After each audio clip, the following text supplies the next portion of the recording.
I don't know why the office door was slightly open that evening, but because of it, I heard the entire cursed conversation. "She's too dumb to realize what the hell she's losing," said my husband Eric, his voice cold and sharp. "Bella's only good at decorating the shop. She's clueless when it comes to bookkeeping. She signed all the loan paperwork without reading a single line." A dry, guttural laugh followed. It was Ryan, Eric's younger brother.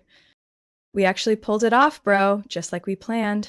In a few weeks, everything will be in our names, and the best part, no one can pin it on us. If Bella loses everything, it's her own stupid fault." I stood frozen in the hallway, hand clamped over my mouth to stifle a gasp. My heart pounded so violently I thought they could hear it through the wall. The world around me spun and blurred. The handmade furniture store in Cedar Falls, the business I had poured my heart into for 12 years, was now a target. And the ones aiming for it were the two people I trusted most. I backed away slowly, carefully avoiding the creaky wooden floorboards. When I finally slipped out the rear exit and into the alley, I leaned against the cold brick wall, trying to steady the nausea rising in my chest. My name is Bella Carter. I'm 45 years old, and I had just discovered that my husband was betraying me in the most ruthless way imaginable. I started Maple and Hearth with my own hands, back when it was just a small booth at the spring fair. Handmade photo frames with burnt edges, soy candles, upcycled furniture, all skills I learned from my grandfather. When my daughter Kayla needed money for college tuition, I worked twice as hard, expanded the business, and moved it to a prime commercial block. Eric used to be the one hauling shelves, restocking items, cheering me on through every step. He always said, "You've got the eye for design. I'll handle the money." I was foolish enough to believe in that division of labor. Now it all made sense. I collapsed onto the pavement in the dark, reeling from memory after memory, those last-minute financial meetings between Eric and Ryan that I was never invited to.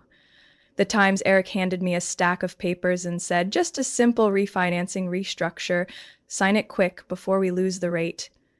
I signed them because I trusted him, because I believed in 20 years of marriage, because I believed in family. I was blindly naive. That night, I didn't go home. I drove aimlessly through the back roads of Iowa, my mind spiraling with 1,000 questions. How much had they already taken?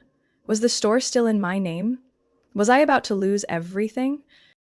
I remembered that brand new SUV Ryan had been showing off last month, the flashy gold watch Eric wore, even while whining about tightening the budget because of Kayla's tuition. How much of it was bought with my sweat and sacrifice? I used to think the worst thing that could happen was losing the store. But no, the worst thing was realizing the man I'd shared my bed with for 20 years had been secretly plotting to dismantle my life with surgical precision. The pain didn't come from the wallet.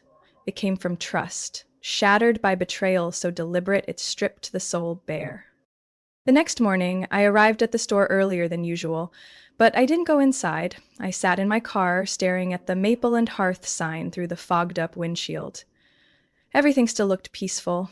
The display cases were lit. The rocking chair I had repainted sat by the window as always. But now, that view made my chest tighten.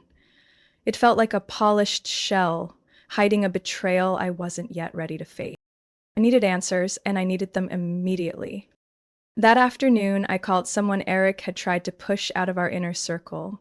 Mrs. Lorraine Barnes, our former accountant. 6 months ago, Eric insisted she was too old school, that we needed a modern system.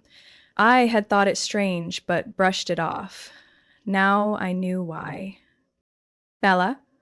Lorraine's voice was as gentle as those coffee mornings we used to share 2 years ago. "It's been a while since you called me." I didn't mince words. I took a deep breath and asked, "Do you still have access to the old bookkeeping records, the ones before Eric changed the system?" A brief pause, then she replied, "I still keep a backup on my external drive. Is something wrong?" "I think the store might not be fully mine anymore, and I need help to find out what's going on." 3 hours later, I was in her third-floor apartment. She opened her laptop, slid her reading glasses down her nose, and started pulling up archived files. This is 2021. That's when you opened the Des Moines branch, right? I nodded, my stomach sinking. Here, she pointed at the transaction details. Starting from that year, regular transfers began showing up, going to a company called Cedar River Holdings. I squinted. That name sounds familiar. It should. She leaned closer. I just did a quick lookup in the business registry. The owner is Ryan Prescott. My heart skipped a beat. My brother-in-law? She nodded. But more importantly, last year, Eric was added as a co-manager of the company. I stared in silence as rows of numbers scrolled down the screen. Thousands of dollars were being funneled every month, sometimes marked as marketing consulting, sometimes just as internal codes. I had thought I still had control, but they'd created an entirely separate financial arm to bleed out the business I had built. I need legal help, I said hoarsely. Do you know someone you trust? She didn't respond right away. Instead, she got up, opened a drawer, and pulled out a slightly faded business card. Caleb Jennings, former state financial prosecutor for Iowa, now in private practice. Direct, discreet, and no nonsense. I referred him to a client who got embezzled by a partner. He helped recover 80% of their assets and put the thief in court. I held the card, my fingers trembling from the mix of fury, humiliation, and, for the first time in 48 hours, a flicker of hope. The next day, I met Caleb at his office in Davenport, a place no one in my family even knew existed. Caleb was in his early 50s, tall, firm-voiced, and didn't waste time. After I handed over the documents from Lorraine, he said just one thing. They're using a technique called manufactured internal debt to simulate pressure, making you think you need to sell off assets to survive. It's textbook, used in family business takeovers all the time. What can I do? Caleb opened his laptop and started a checklist. First, you do nothing.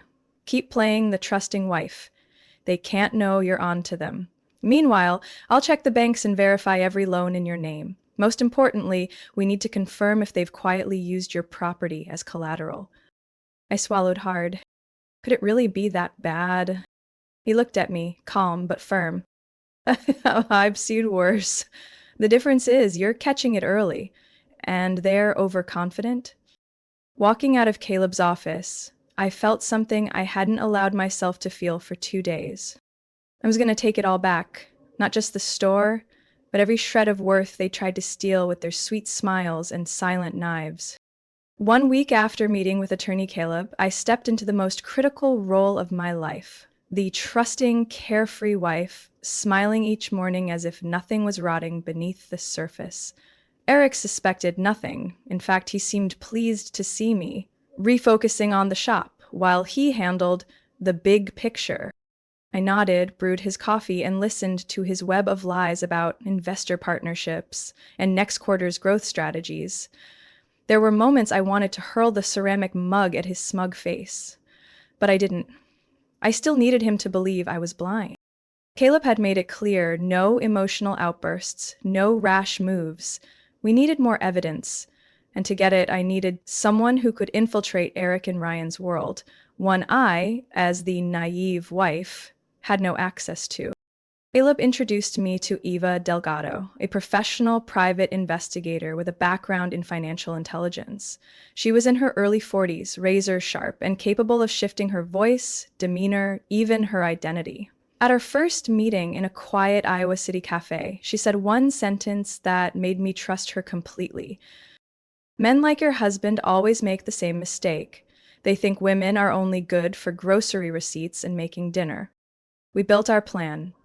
Eva would approach Ryan first, posing as an independent investor looking to collaborate with local ventures.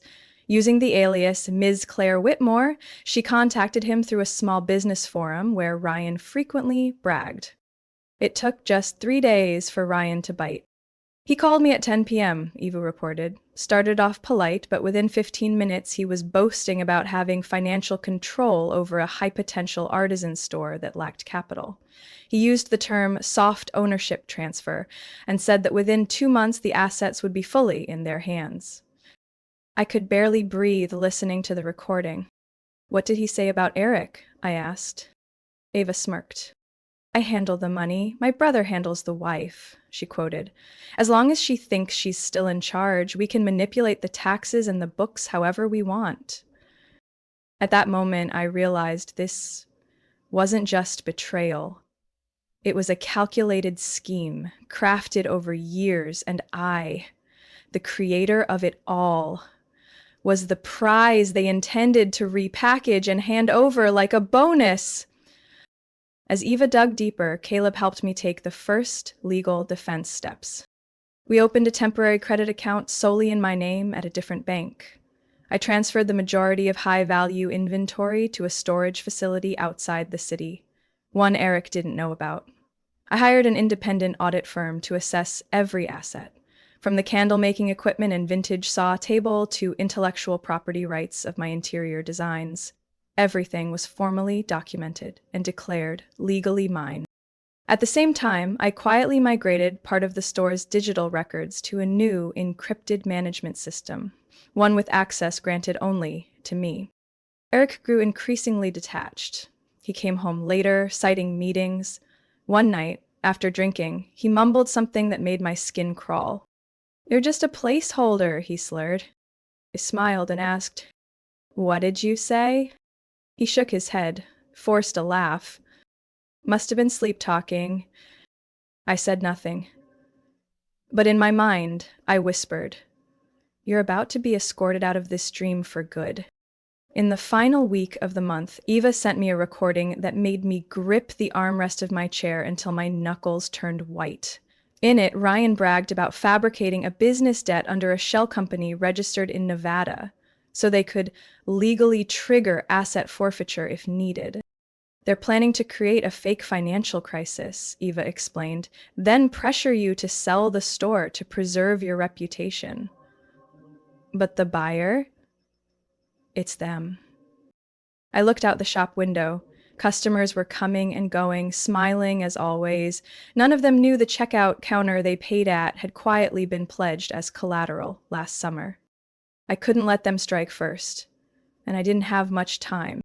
3 days after Eva sent the latest recording, Caleb called me into his office in Davenport. Unlike his usual calm demeanor, this time he was already standing by the window, his face serious.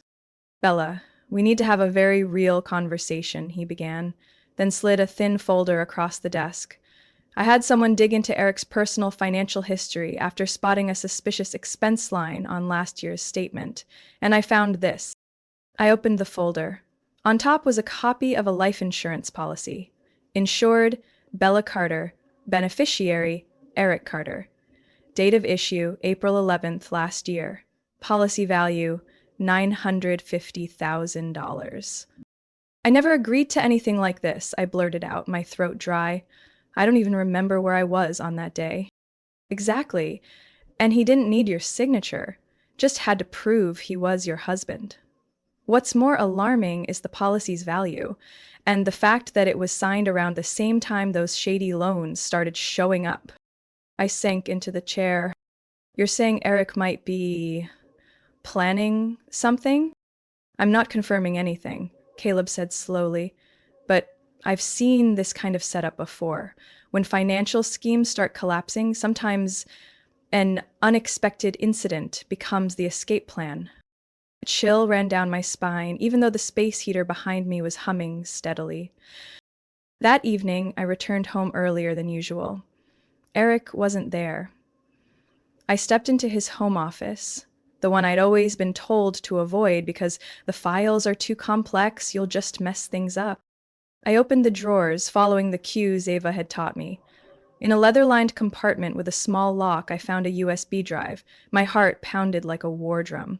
I slipped it into my jacket pocket and walked out, pretending nothing had happened.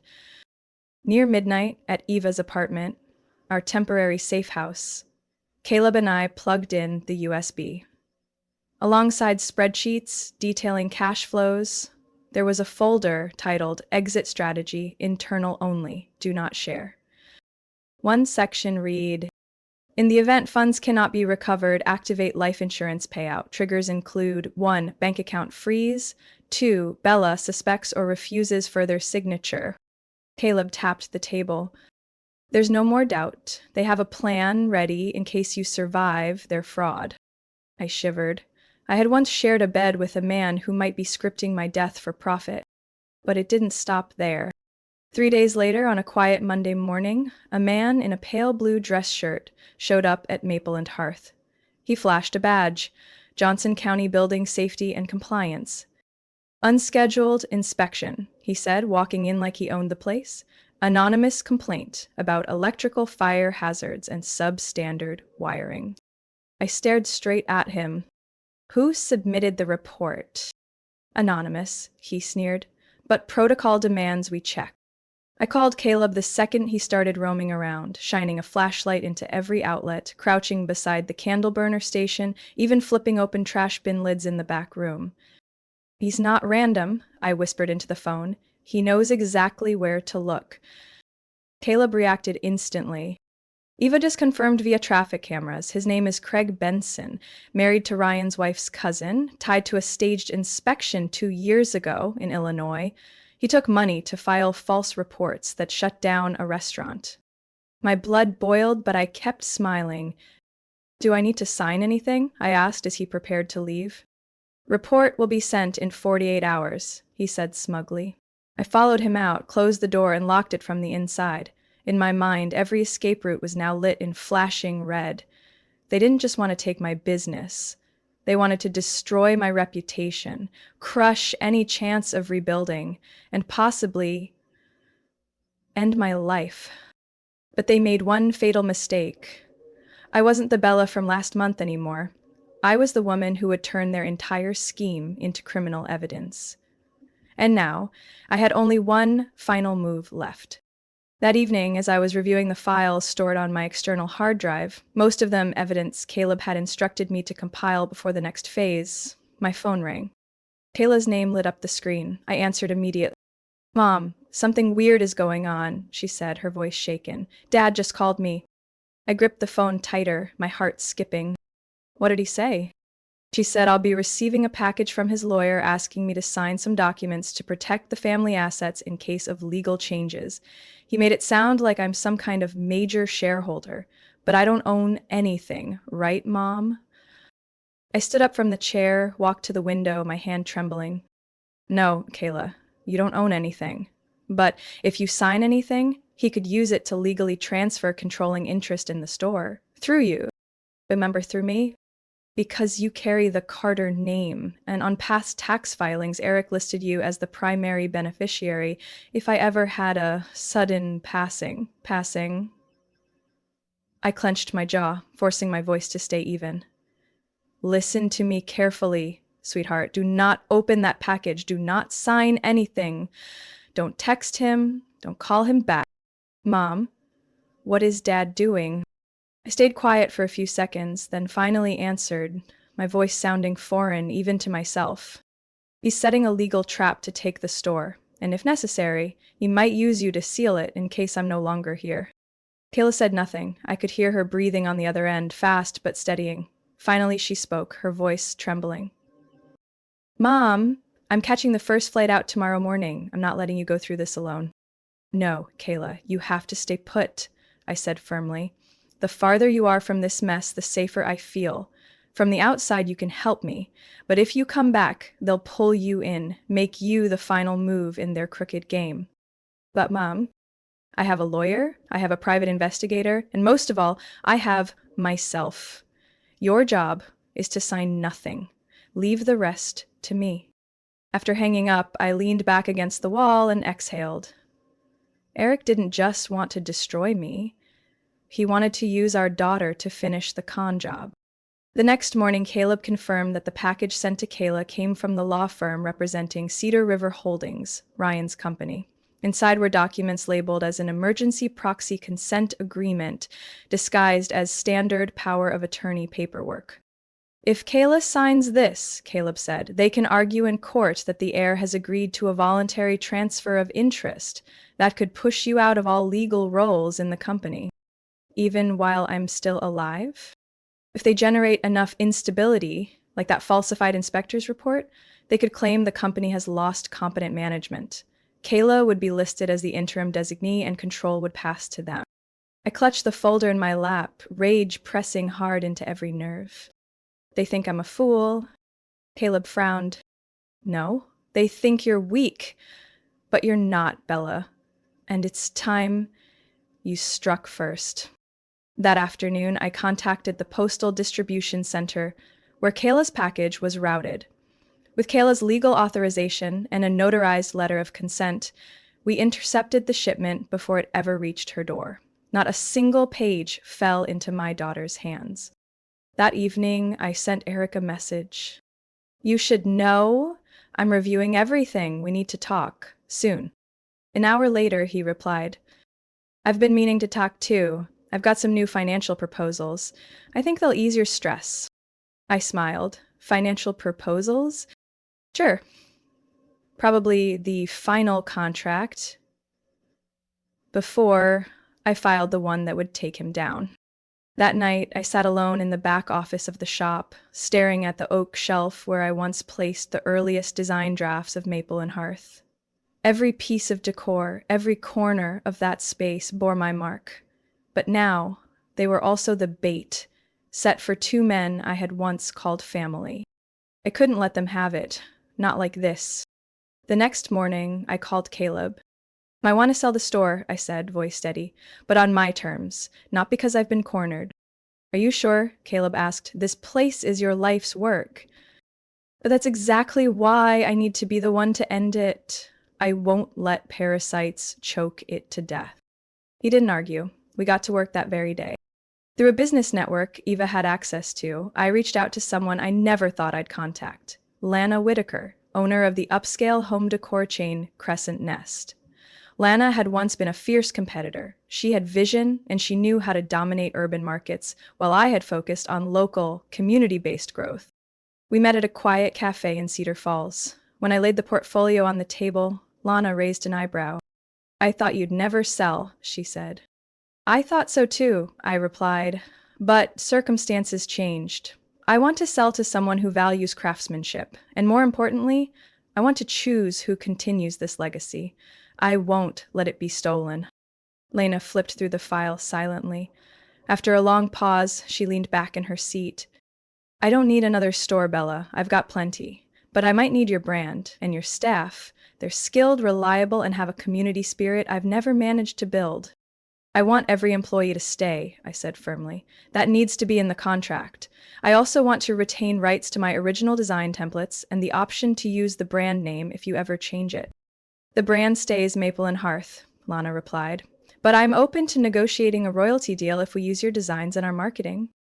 We ironed out the details over 2 hours. The sale price ended up nearly 40% above Caleb's projection. Lana requested a fast-track transfer within 10 days, provided all legal documents confirmed the store's assets were clean. That same night, Caleb and I began the paperwork. While Eva continued surveillance on Eric and Ryan, I quietly packed my personal belongings.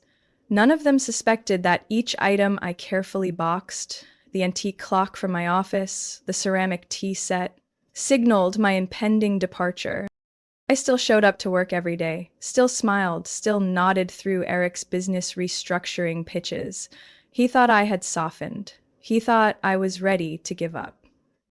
He had no idea I had already sold everything, and not a single cent of it would touch his hands. 5 days later, Lana arrived with her operations manager to assess the premises. I played the undecided owner.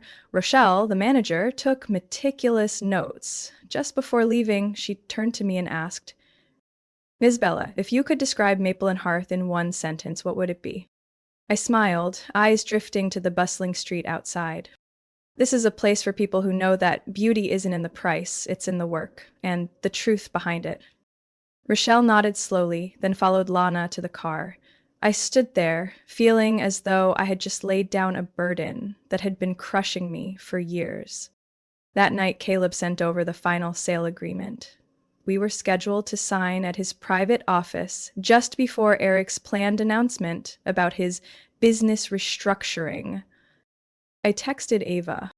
The plan's on track. They still suspect nothing. Just a few more days. Eva replied instantly. Ryan just spoke to a real estate broker. Looks like they're preparing to send in a fake buyer to pressure you into a quick, cheap sale. I closed my eyes. Too late. I had already crossed the finish line. And when they finally found out, all they'd be able to do was stand outside, watching everything slip through their fingers, brick by brick, dollar by dollar, every illusion of power they'd built from greed, now reduced to dust. That morning, the air inside Maple and Hearth felt heavier than usual. I stepped into the store at 8:15, nearly 30 minutes earlier than my normal routine.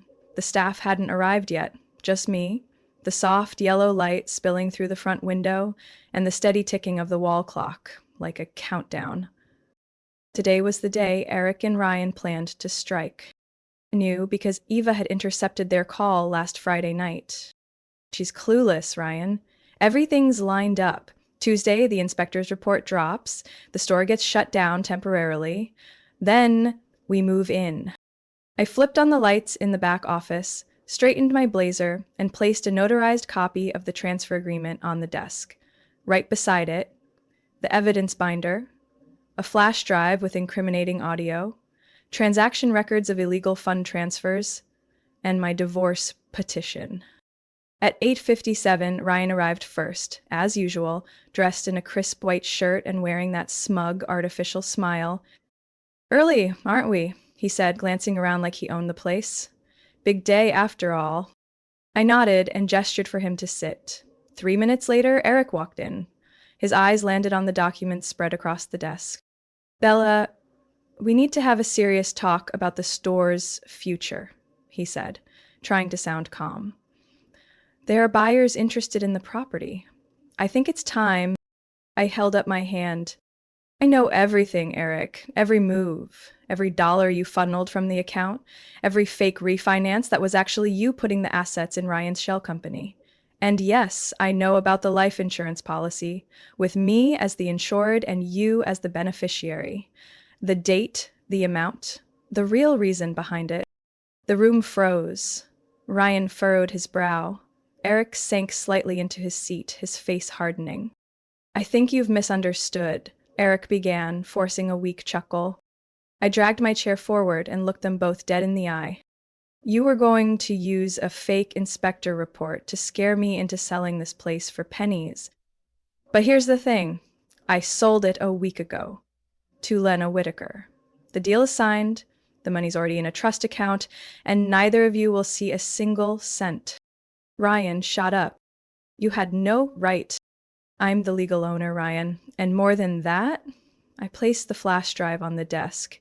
"I have evidence of the two of you conspiring to commit fraud, building fake companies, laundering assets, and," I turned to Eric, "possibly plotting to end my life for insurance money."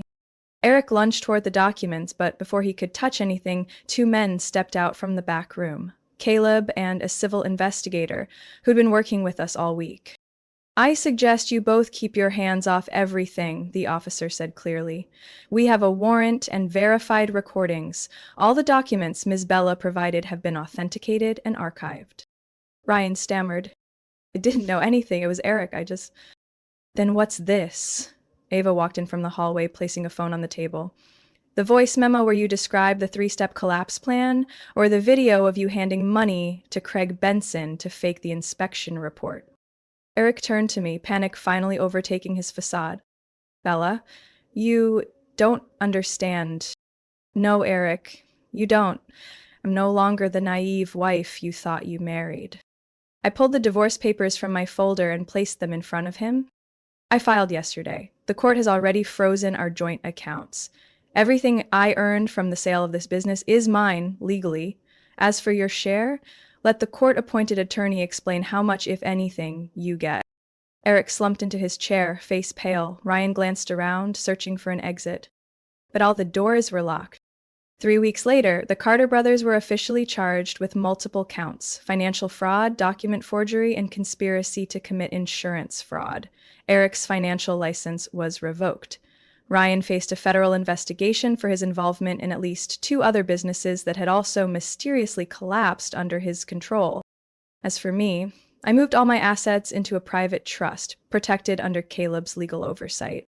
And on the first morning after it was all over, I brewed a cup of tea and stood in front of the small home studio I had just leased in the outskirts of Des Moines.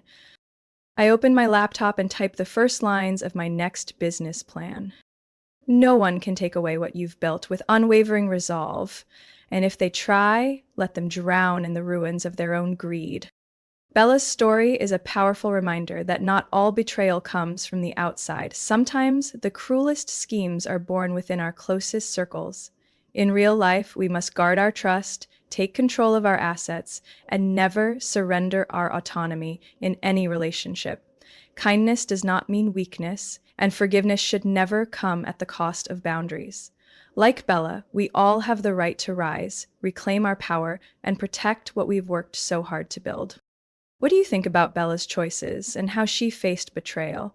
What would you have done differently? Share your thoughts in the comments, and don't forget to follow the channel for more powerful stories about family and life.